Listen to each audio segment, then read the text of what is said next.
الحمد للہ رب العالمین والصلاة والسلام علی سید المرسلین اما بعد اعوذ باللہ من الشیطان الرجیم بسم اللہ الرحمن الرحیم۔ حاضرین کرام السلام علیکم ورحمۃ اللہ وبرکاتہ۔ حاضرین کرام، آج کا ہمارا موضوع ہے ناجائز مقاصد سے زیب و زینت کرنے والوں کو عذاب۔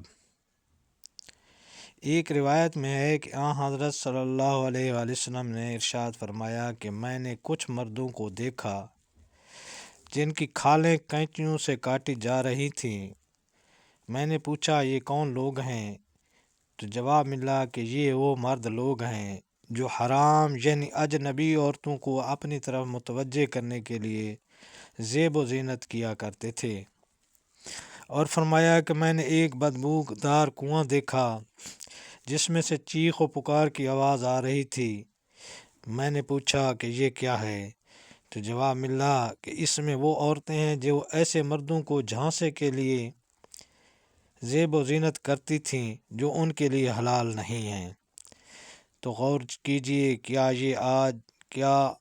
آج یہ برائی معاشرہ میں عام نہیں ہے؟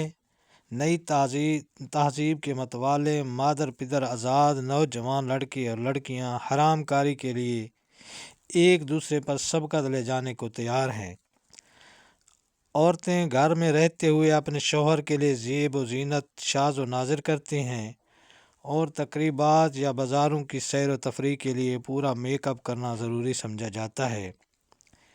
یہ سب آخرت کے عذاب سے بے فکری کی باتیں ہیں۔ اللہ تعالیٰ سے شرم و حیا کے تقاضوں کے قطعاً خلاف ہیں۔ اللہ تعالیٰ ہم سب کو شرم و حیا کی توفیق عطا فرمائے اور اپنے آپ کو ان برائیوں سے تمام مرد عورتوں کو بچنے کی توفیق عطا فرمائے۔ اگر ہماری یہ ویڈیو پسند آئی ہو تو برائے مہربانی اس چینل کو سبسکرائب کر دیں اور بیل آئیکن کا بٹن دبا دیں تاکہ آنے والی دینی معلومات آپ تک پہنچتی رہیں۔ السلام علیکم ورحمۃ اللہ وبرکاتہ۔